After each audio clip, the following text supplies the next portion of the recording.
तो यार हमने पिछली वीडियो में देखा था जो कि हमारा इंट्रिंसिक कार्डियक कंडक्शन सिस्टम था, ठीक है। तो उसने हमने देखा था कि जो साइनस रिदम होती है, ठीक है, तो अपने आप ही हमारे जो हार्ट बीट है उसको कंट्रोल करती है, ठीक है। पर जब हम कोई एक्सटर्नल स्टिमुलस देते हैं, ठीक है, जैसे कि हमारा सिंपैथेटिक नर्वस सिस्टम हो गया या पैरासिम्पैथेटिक नर्वस सिस्टम हो गया, ठीक है, तो वो कैसे काम करेगा हमारी जो हार्ट बीट को बढ़ाने या कम करने में, ठीक है। तो उसमें हम इसमें ये देखेंगे, ठीक है। तो how are nervous system increase और डिक्रीज साइनस रिदम, और उससे क्या होगा, जो हमारी हार्ट बीट है वो कैसे चेंज होगी, हम उसका मैकेनिज्म देखने वाले हैं, ठीक है।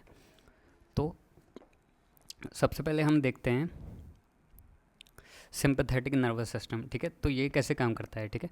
तो सिंपैथेटिक नर्वस सिस्टम क्या करेगा, ये अपनी न्यूरॉन्स भेजेगा, ठीक है, और ये न्यूरॉन्स क्या करेंगे, न्यूरोट्रांसमीटर रिलीज़ करेंगे जो कि नॉरएपिनेफ्रिन और एपिनेफ्रिन होते हैं, ठीक है। तो ये दोनों न्यूरोट्रांसमीटर क्या करेंगे, ये स्टिमुलेट करेंगे हमारे एक प्रोटीन को जिसका नाम होता है बीटा 1 एंटीनर्जिक रिसेप्टर, ठीक है। तो ये इस रिसेप्टर को जब एक्टिवेट करेंगे, स्टिमुलेट करेंगे, ठीक है, तो ये अगेन एक और प्रोटीन को स्टिमुलेट करेगा, ठीक है, जिसे हम स्टिमुलेटरी प्रोटीन कहते हैं, ठीक है। तो ये क्या करेगा, ये अपने आप से जीडीपी हटा देगा और जीटीपी को ऐड कर लेगा, ठीक है। गुआनिन ट्राइफॉस्फेट है, ठीक है, डाइफॉस्फेट को ये बाहर निकाल देगा, ठीक है। अब जी स्टिमुलेटरी प्रोटीन ये एक्टिवेट हो जाएगा, ठीक है। तो जब ये एक्टिवेट होगा, ठीक है, तो ये एक फैक्टर प्रोटीन को एक को और एक्टिवेट कर देगा जिसका नाम होता है एडिनिलीन साइक्लेज, ठीक है। तो जब एडिनिलीन साइक्लेज एक्टिवेट हो जाएगा, ठीक है, तो ये क्या करेगा, एटीपी लेकर एक साइक्लिक एएमपी प्रोटीन को स्टिमुलेट कर देगा, ठीक है। और ये साइक्लिक एएमपी क्या करेगा, अगेन प्रोटीन काइनेज ए, ये एक प्रोटीन होता है, ठीक है, तो इससे स्टिमुलेट करवाएगा, ठीक है।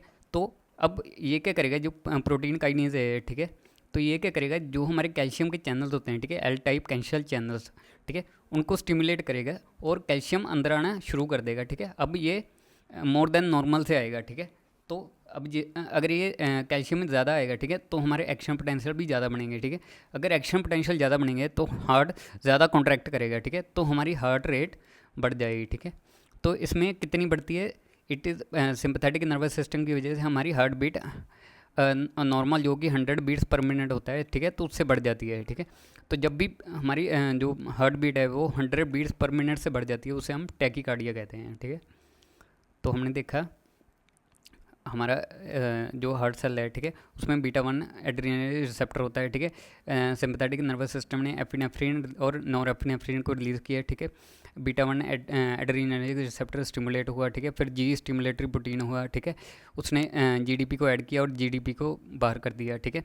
अब एडेनिन साइक्लेज भी एक्टिवेट हो गया, ठीक है, वो एटीपी में कन्वर्ट होकर साइक्लिक एएमपी बना देगा, ठीक है। Cyclic AMP protein kinase A को करेगा, प्रोटीन काइनेज ए फॉस्फोराइलेट करेगा, ठीक है, एल टाइप कैल्शियम चैनल्स के ऊपर फॉस्फेट लगा देगा, ठीक है। तो जिससे क्या होगा, जो हमारे कैल्शियम है, ठीक है, वो कैल्शियम चैनल ज़्यादा एक्टिवेट होने लग जाएंगे और कैल्शियम ज़्यादा अंदर आने लग जाएगा, ठीक है। और जो हमारा सेल है वो डीपोलराइज होना स्टार्ट कर देगा ज़्यादा, मतलब सिंपली भाषा में इसके एक्शन पोटेंशियल बढ़ जाएंगे और हमारी हार्ट बीट, जिसे हम टैकीकार्डिया कहते हैं, 100 बीट्स पर मिनट से बढ़ जाएगी। तो यार अब हमने ये तो देख लिया कि हमारा जो हार्ट बीट है वो बढ़ती कैसे है, पर अब कम कैसे होगी, ठीक है।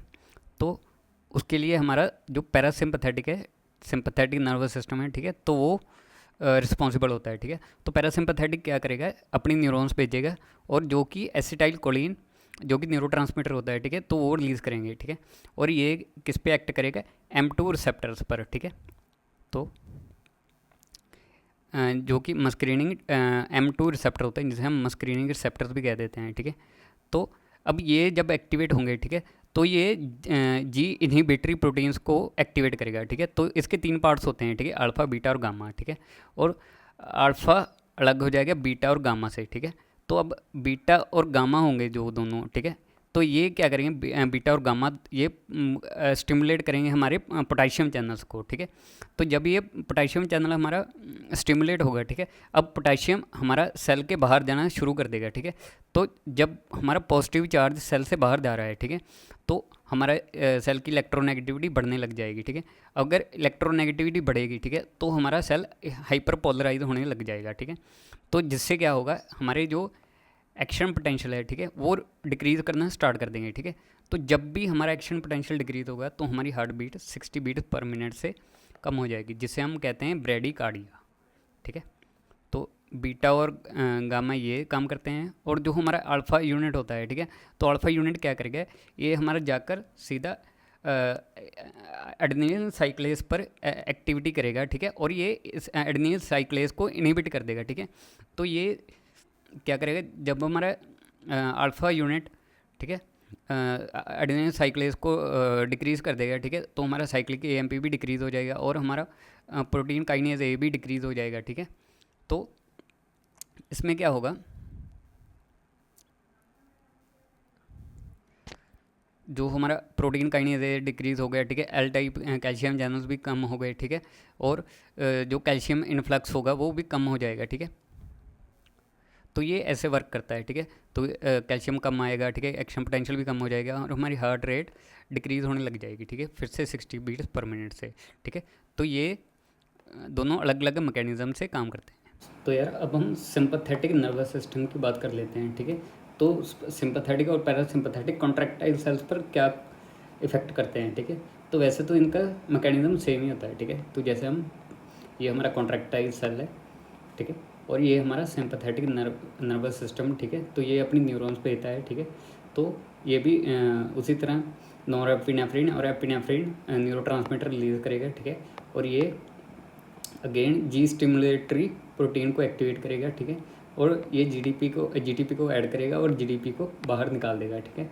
और फिर एडेनाइन साइक्लेस को फिर से एक्टिवेट होगा, ठीक है, स्टिमुलेट होगा, ठीक है, जो कि एटीपी को जोड़कर साइक्लिक एएमपी को स्टिमुलेट कर देगा, ठीक है। और cyclic AMP protein kinase A पर फिर से इफेक्ट करेगा, ठीक है, स्टिमुलेट करेगा, ठीक है।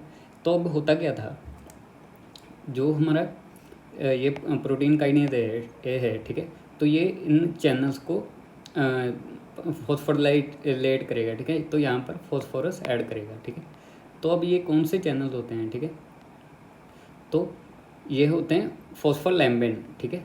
तो ये वाले हमारे जो फॉस्फोलैम्बिन चैनल होंगे, ठीक है, तो ये इन पर फॉस्फोराइलेशन करेगा, ठीक है। तो जिससे क्या होगा, जो हमारी कैल्शियम है, ठीक है, वो सार्कोप्लाज्मिक रेटिकुलम में अंदर जाना स्टार्ट कर देगी, ठीक है। तो ज़्यादा सार्कोप्लाज्मिक रेटिकुलम में हमारा कैल्शियम बढ़ने लग जाएगा, ठीक है। और ये क्या करेगा, प्रोटीन काइनेज ए भी क्या करेगा, ये फिर से एल टाइप कैल्शियम चैनल्स को भी स्टिमुलेट करेगा, ठीक है। तो ये दो मैकेनिज्म से काम करता है, ठीक है। और कैल्शियम अंदर आना स्टार्ट कर देगा, ठीक है। तो अब जब इंट्रासेलुलरली कैल्शियम बढ़ जाएगा, ठीक है, तो ये फिर से हमारा राइनोडिन रिसेप्टर 2 के पास जाकर, ठीक है, तो जैसे हमने पिछले मैकेनिज्म में पढ़ा था, ठीक है, तो ये भी इनको स्टिमुलेट करेगा, ठीक है। और अब क्योंकि यहाँ पर इतना कैल्शियम पहले से ही ज़्यादा है, ठीक है, तो अब ये बाहर निकल कर, ठीक है, कैल्शियम का लेवल बढ़ जाएगा, ठीक है। अब एक तो सार्कोप्लाज्मिक रेटिकुलम में भी ज़्यादा था, ठीक है, तो एक तो इधर से आ रहा है, एक सार्कोप्लाज्मिक रेटिकुलम भी निकाल रहा है, ठीक है। तो ये क्या करेगा, कैल्शियम की कंसंट्रेशन बढ़ जाएगी, ठीक है। अब ज़्यादा कैल्शियम होगा तो ज़्यादा क्रॉस ब्रिज फॉर्मेशन होंगे, ठीक है।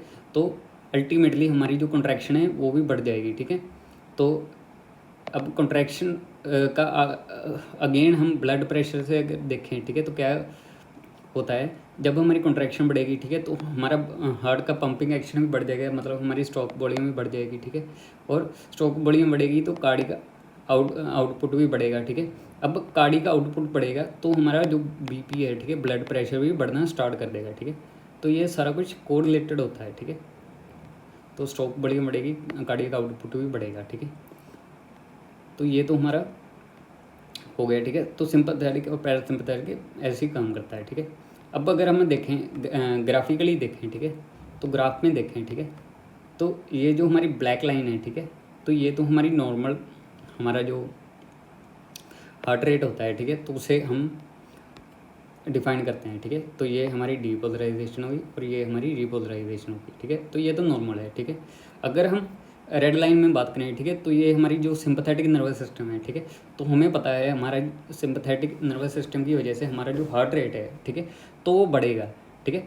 तो ये क्या होगा, जो हमारा डीपोलराइजेशन होनी थी, ठीक है, एक्शन पोटेंशियल अर्ली आ जाएगा, ठीक है, तो डीपोलराइजेशन अर्ली हो जाएगी और रीपोलराइजेशन अपना जो वो भी क्विकली हो ही जाएगी, ठीक है। पर ये डीपोलराइजेशन पहले होने की वजह से और रीपोलराइजेशन तेज़ होने की वजह से जो हमारा हार्ट बीट है, ठीक है, वो बढ़ जाती है, ठीक है, हार्ट रेट हमारा बढ़ जाता है, ठीक है। और अगर हम पैरासिम्पथेटिक की बात करें, ठीक है, तो इसमें क्या होगा, हमारी जो डीपोलराइजेशन है वो स्लो हो जाएगी, ठीक है, क्योंकि हार्ट रेट हमारा कम होना चाहिए, ठीक है। तो हमारा अगर एक्शन पोटेंशियल डिक्रीज़ हो जाएगा, ठीक है, स्लो डीपोलराइजेशन की वजह से, तो ये हमारा पैरासिम्पथेटिक का ग्राफ सही दर्शाता है, ठीक है। तो ये हमारा नॉर्मल हो गया, ठीक है, और ये रेड वाला हमारा सिंपैथेटिक नर्वस सिस्टम हो गया, ठीक है। इसका एक्शन पोटेंशियल पहले आ जाएगा, ठीक है, तो ये डीपोलराइज पहले कर जाएगा और रीपोलराइजेशन वैसे ही अपना लॉ फॉलो करेगा, ठीक है। और जो इसका पैरासिम्पैथेटिक होता है ग्रीन कलर में, ठीक है, तो वो एक्शन पोटेंशियल इसका डिक्रीज़ हो जाएगा, स्लो डीपोलराइजेशन होगी, ठीक है। ये कितना टाइम देखो लगा रहा है, ठीक है, तो इसका हार्ट रेट भी कम हो जाएगा।